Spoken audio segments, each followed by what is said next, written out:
Well, hello, Year 12 Methods students. We are looking today at the 2019 Exam 1 paper, specifically question 9 E and F. And so we're assuming, which is hopefully right, that you are able to do 9A, B, C, and D quite well. And so there are the answers there. 9E asks you to find the coordinates of the stationary point of the graph of f of g of x. And that requires doing a derivative of the answer from C. So you need to, let's scroll down a little bit if we can. We have the derivative equaling 0, and then we solve for x. And then we substitute back in to find y. Excellent. Not that way, the other way. F of g of whatever that is, or y.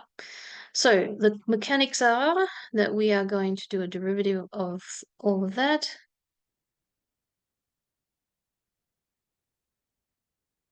And it's a pretty straightforward exponential derivative. You get 2e to the x minus 2e to the 2x equaling 0.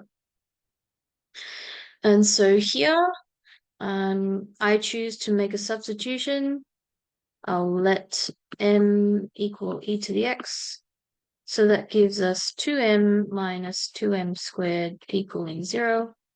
So then we can factorize the 2m out, which leaves 1 minus m in the brackets.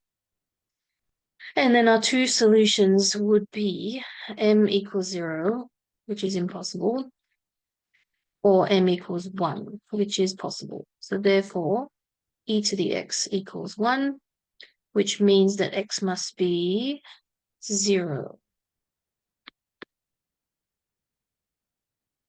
Because anything to the power of 0 is 1, so therefore x must be 0.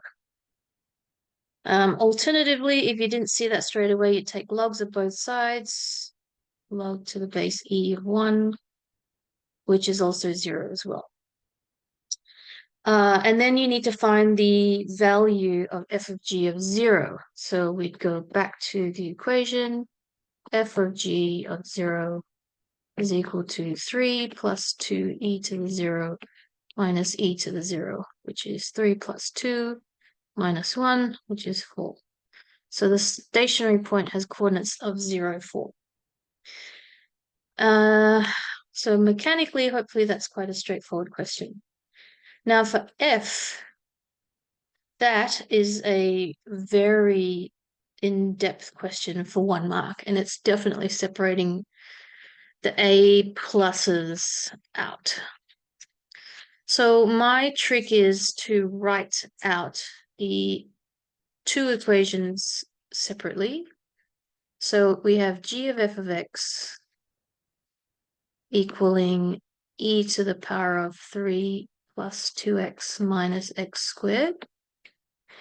And f of g of x equaling 3 plus 2 e to the x minus e to the 2x. And so you have two different approaches for the different sides. So if we do the g of f first, my trick is to sketch as a first try the function y equals 3 plus 2x minus x squared. So that is actually a quadratic like so. And we know that because the coefficient of x squared is negative. And if you take a factorized version, taking out the negative, you'll get negative x squared minus 2x minus 3, which gives you negative x and negative x minus 1. And one of them has to be positive and negative, so it has to be negative 3. So that means it's got intercepts at -1 and +3, and the midpoint, which is the turning point value, will be 1. And so y of 1 is equal to -1 + 1 times 1 minus 3, which is -4. Oh no, +4. 1 + 1 is 2, 1 minus 3 is -2, and we're multiplying by a negative. Awesome. So then our coordinate here is 1, 4. And our quadratic looks like this. Then if you graph the exponential of this, and we'll call it e to the power of y, which is basically g of f of x, you have to take the values from what you had previously. So e to the power of 0 is 1, which means that these points over here, if I dot them vertically down, at x equals 3, the final value will be 1. And similarly here, e to the power of 0, which is the y value, which is the y value from the first graph, is also 1. So it's going to be -1, 1 here. And we previously found that our maximum value, our turning point was 0, 4, stationary point 0, 4. I've given it away, it's a maximum, but how we know that is because e to the power of 4 is our y value here, which corresponds with 1.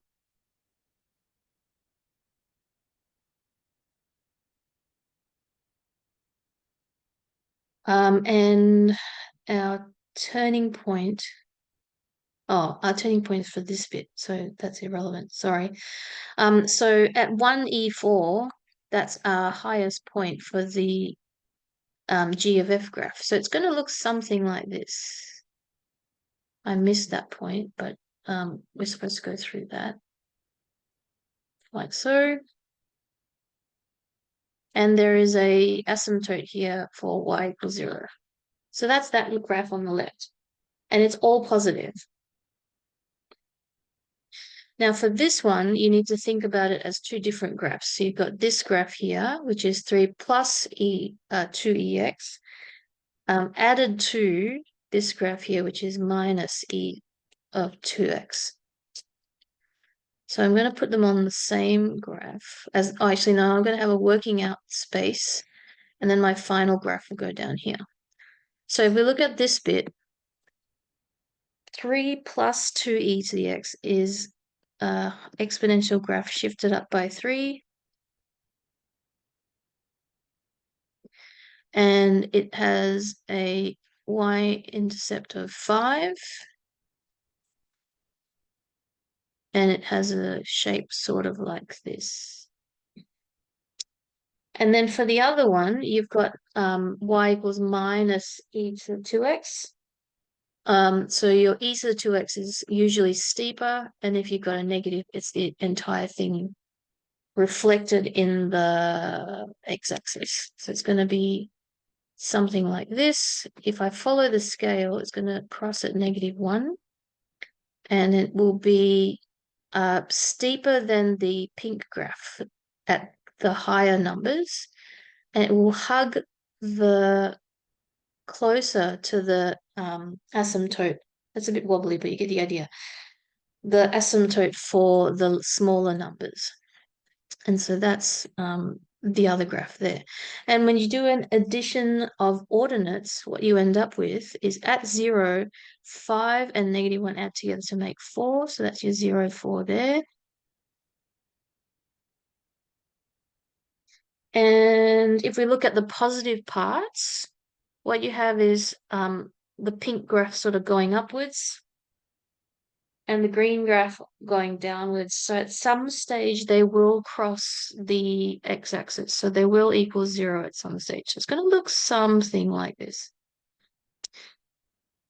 And it will keep going to be more negative because this down here, as you get further and further to the right, e to the 2x is larger than e to the x in terms of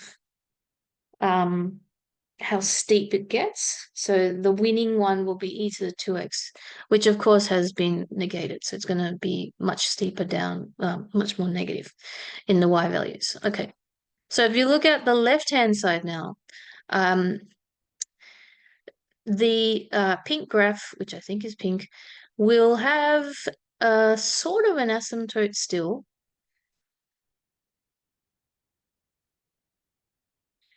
And because this graph is gentler and doesn't hug the asymptote as much as the other one, effectively this one wins out versus the negative. So it's actually going to sit just above the 3, like that. So that explains why this is a stationary point. It's a local maximum. But is that relevant? Sort of, when you look at the graphs. Now, when you add these together, that's going to give you basically this graph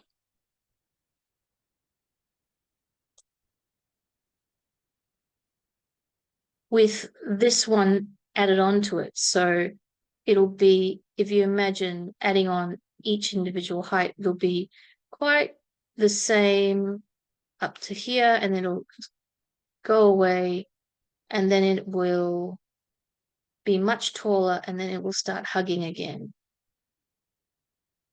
So basically your end result is you have one x-intercept still. And you didn't really have to do this drawing. You could actually just say, well, the graph on the left is all positive, and so all that is going to do to the other graph is going to move it up in some way. So it's not going to change the nature of whether this thing spins around or crosses the x-axis any more often. So that's how you get the x-intercept. So it's a lot of work for 1 mark. So thanks for listening. Good luck for your exams, and like, subscribe, and share.